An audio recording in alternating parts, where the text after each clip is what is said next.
everyone. Welcome back to season 2 of Through the Looking Glass. Happy New Year. My name is Lavanya, and I started this podcast to talk about the unique millennial struggles, particularly ambitious South Asian space, every day. My goal is to empower listeners, even in the smallest way possible, and improve your well being. If you find my podcast and enjoying it, please take a minute to rate the show. It would really make a huge difference for a brand new show and lets me know that I'm doing a good job. If you want to know more about me behind the scenes and podcast clips, follow me on Instagram. So today's episode is all about how to be your confident self in 8 simple steps. I wanted to jumpstart this year of my podcast with a positive self improvement topic, and you'll be hearing more from me directly with solo episodes every month. Let me know if there's any topics that you'd like me to talk about. So, the first step I recommend is emotional regulation. You might be thinking, okay, but I don't know what that exactly means, and I don't know where to start. Don't worry, I got you today. So first, you need to be in touch with your emotions. Emotions are a natural part of how we respond to situations. It takes practice to be compassionate, so give yourself grace. Start with noticing how you feel. Are you angry, lonely, embarrassed? Our body always knows, so maybe there's a physical reaction you can notice to identify what you're feeling. Next, take a minute, pause. It's completely normal to take the time to process and breathe. This is particularly important when you're triggered. That brings me to my next tip, know your triggers. Labels are a natural part of our society and culture, so you don't want to be known as the person who is insecure or hot-headed. You are listening to this podcast because you want to be known as someone who is confident. People who can emotionally regulate are simply more confident. You need to know yourself. Take the time to journal, write out your frustrations, reflect on what's bothering you, and let your feelings out. If journaling isn't your thing, go on a walk, decompress, and reflect on your day and what's causing you distress. If you don't know yourself, the world will tell you, and you will inevitably believe what other people say. So, working on yourself is the first and most important step, in my opinion, if you're on your confidence journey. This is your homework. Set aside 15 minutes every day to journal, either in the morning with your coffee or at night before you sleep. Find what works best for you to find your inner peace. Step 2 is a positive mindset. Listen, people can sense your attitude and the energy that you give off. Negativity is like a disease, in my opinion, so we're going to kick that like a bad habit. I think starting with rewiring your thoughts is so important. Are you someone who's questioning why you failed? Why did this bad thing happen to me? Why am I being punished? Or why am I losing? Girl, you need to flip that thought process from a place of self blaming and move away from that victim mindset. You need to start seeing the gains instead of the pain. What did you learn? Failure is a part of life and the best teacher. Look at it as an opportunity to grow and do better next time. Don't fixate on the losses, just check yourself. Personally, whenever something doesn't go my way, I feel the loss and sadness that comes with it, but I give myself a day or a week maximum. It's okay to wallow, but you have to give yourself a limit on that. And when the time is up, you have to think about making the most of the situation, problem solve if you can, reflect on what you can learn, let the pain and the negative emotions go, and take the next step with hope and believe in your own abilities to succeed. I know that no matter what happens, I can handle it because I trust myself. I have this unwavering belief that things are going to work itself out. That's exactly what all confident people think. So you can do it too. So let's do a reframing exercise. Instead of saying and thinking, I made a mistake, I can't do it, I give up. You need to start saying, mistakes help me learn, and I will course correct. I am still learning, and I'm going to push forward.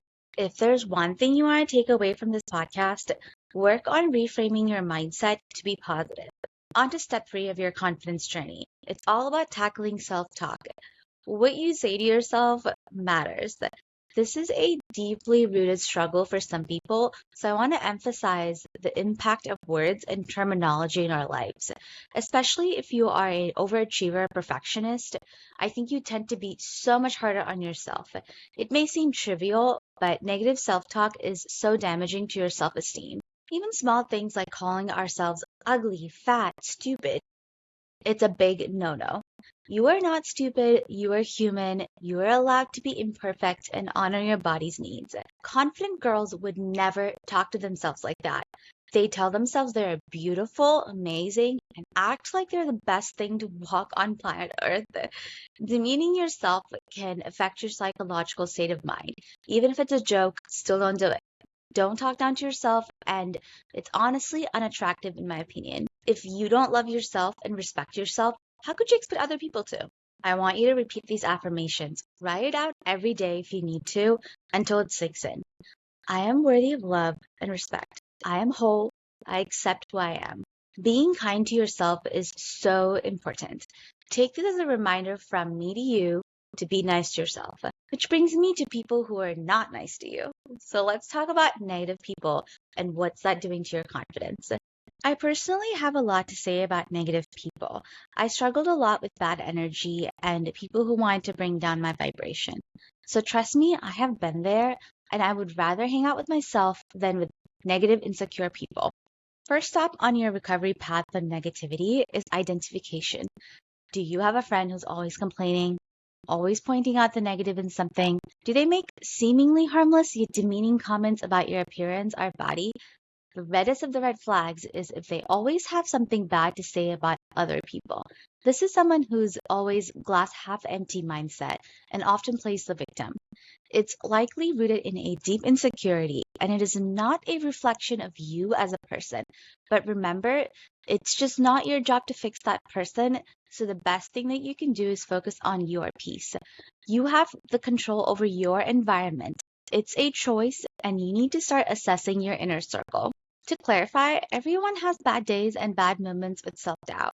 I'm not talking about those one offs or when a friend needs a shoulder to cry on. I'm talking about the habitual negative and pessimistic people.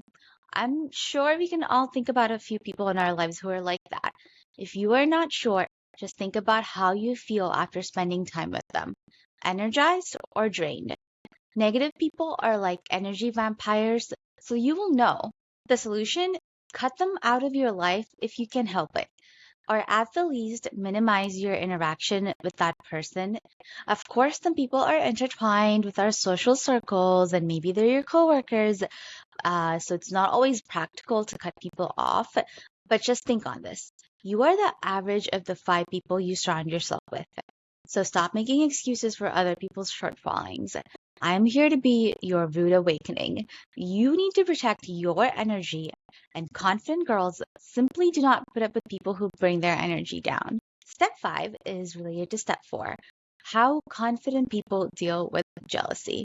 The truth is, of course, everyone feels jealous from time to time. It's human nature and completely normal. However, how you react to jealousy is completely within your control. Confident girls don't talk shit or talk down to people.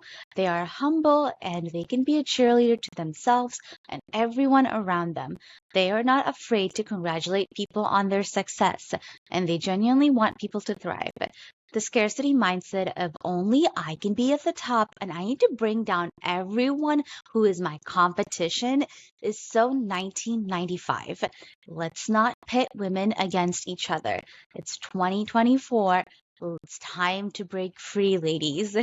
Um, just like negative people, there are jealous people in our lives. And they might even be the same person. You know exactly who I'm talking about. We all have that one friend who gives backhanded compliments and low-key tries to bully you with these thinly veiled insults, whether it's about your looks, your outfit, your hobby, your job. I could give you a dozen examples of this scenario playing out. Remember in Princess Diary 1 when Mia gets her makeover with her new hair and Lily sees it and she just rips her down ruthlessly? Literally, one of my favorite scenes is when Joe reminds Mia, no one can make you feel inferior without your permission. Literally, one of my all time favorite quotes. Lily is undoubtedly insecure. She even confesses later on in the movie that she was indeed jealous and apologizes. So, literally, called it. But my point is, Confident girls don't put up with jealous people and their insecure behavior. You need to understand they are simply projecting their own insecurities onto you and they are 100% threatened by you. They want to embarrass you in front of others so they can feel better about themselves and make themselves look better in comparison. This is where you need to take your power back and stay in your confident energy. Do not react to jealous comments in a way to validate them or change your actions to match their energy. Embarrassment is a choice. If someone comments on your outfit and says, "Are you really going to wear that?" You say, "Yes, I love it." And you better strut that night and show them you are unbothered and living your best life. If someone makes a joke at your expense, do not laugh. I repeat, do not laugh at jokes at your own expense. Simply look confused and ask, "Are you okay?" This person is clearly trying to dominate you, so you need to take your power back. You are secure and you can't be bothered. Maybe you even pity them a little bit. Better yet, ignore them. Don't even respond. If you're in close proximity and you need to say something, just say, "Pardon me?" You make it clear that you don't find their SDE entertaining and rise above and make it clear that you cannot be torn down. On to step 6. Let's talk about physical appearance. This is a very important element of confidence, in my opinion. My life motto is you look good, you feel good. There will undoubtedly be people who are going to tell you to be casual or simple. All I have to say to those people is, you do you, babe. If you made it this far into my video, first of all, thank you so much. And congratulations! You are working on yourself to vibrate higher and you want to exude confidence. My suggestion is you always look clean, polished, and put together. It doesn't matter if you're running errands or going to business meetings. You never know who you will meet, and first impressions matter. I want to clarify it's not about wearing expensive things, which is great if you are able to invest, but I'm talking about simple things like ironing your shirt, even if it's from H&M, brushing your hair, ladies, and styling it in a presentable manner. Even if you're braiding or putting it into a bun, just make sure it looks neat. If you are a man, groom your beard. Nothing gives me a bigger ick than unkept beards. Making sure you do your maintenance monthly with your nails, eyebrows, or whatever it is that you need. Simply take care of yourself, set aside some time for some pampering, invest in yourself. Literally, no one ever saw an unkept, messy, disorganized person fumbling down the street and decided to give them a high paying job or trusted them with any sort of adult responsibility. If you want to exude confidence, put your best self out there every day. Walk down the streets with your head held high in your cutest fit. And even if you're having a bad mental health day, just put on a full badass look and strut. And even if it's just to the grocery store, you will start feeling the hype and your mood will improve. Remember, you look good, you feel good, you do good. Step 7 of your confidence journey is setting boundaries. Confident people know what they want, they have goals, and they can't be persuaded easily to act differently. This is not about being cocky or rude. You can be gentle and kind while still setting your limit. If your friends are calling you at midnight to go out dancing and you don't want to go, you have to wake up early in the morning the next day, you decline politely. Being able to say no is the biggest flex. Not compromising your stance and values for someone else is healthy. It shows that you value your own opinion and you aren't constantly looking for external validation. Confident people don't get FOMO. They are the trendsetters. It's completely okay if you aren't there yet. I'm not saying this to be mean, but to simply point out the facts and help you take the first steps. Setting boundaries takes time and practice. So be kind to yourself and identify what behaviors from others is acceptable to you and what makes you feel uncomfortable. This ties in with step 1 of confidence journey with knowing yourself. An example that comes to mind.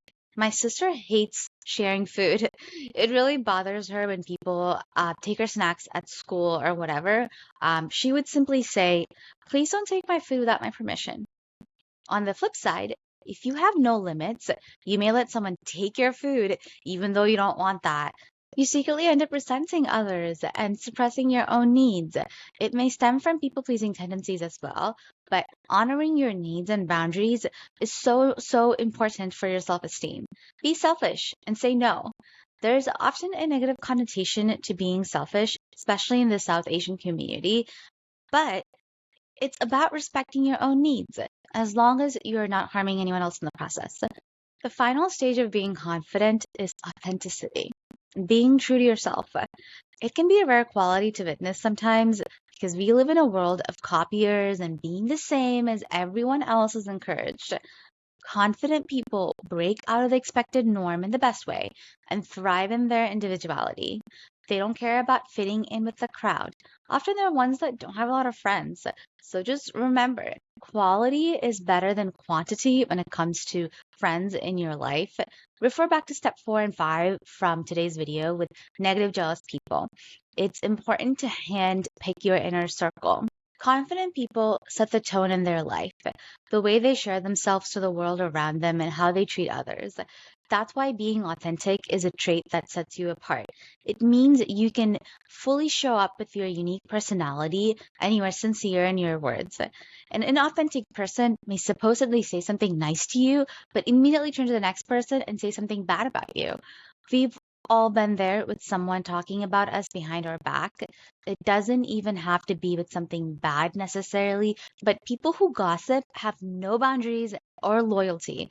Just think about if they're gossiping about someone else to you, what's stopping them from telling other people your secrets? That should be your first sign that someone is inauthentic.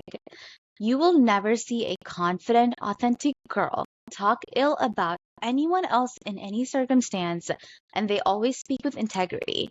Communicating without drama is 100% possible, and a confident person would never be the one who's stirring the pot and creating drama. Instead, they would use their power to spread positivity. Being authentic isn't about being perfect. That's completely missing the point if you're thinking that right now.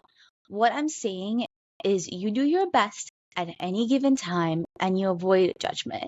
You are not affected by bad advice or energy people are sending towards you. What others say and do is a projection of their own reality. You are immune to the opinions and actions of others, and you don't play the victim. Authenticity, in summary, is being yourself unapologetically. Trust your abilities, intelligence, and potential to do anything in life. It's okay to be wrong along the way. That's part of life to learn and improve yourself. You wouldn't be listening to this video if you weren't trying to better yourself. That already puts you ahead of the curve. So, to wrap up today's episode, the 8 steps you need to practice to be your confident self are: conquer emotional regulation, shift into a positive mindset, practice positive self talk, distance yourself from negative people and jealous behavior, perfect your self care routine, set healthy boundaries, and lastly, tap into your authentic energy. I want everyone to shine bright, and it doesn't matter where you are in your journey. Getting started on self improvement is admirable. I hope you found my thoughts and suggestions helpful. I would love to know what you thought, any suggestions, and share your experience with me in the comments or DM me privately. If you're a new listener, old listener, thank you so much for tuning in today. I will be back in 2 weeks with a episode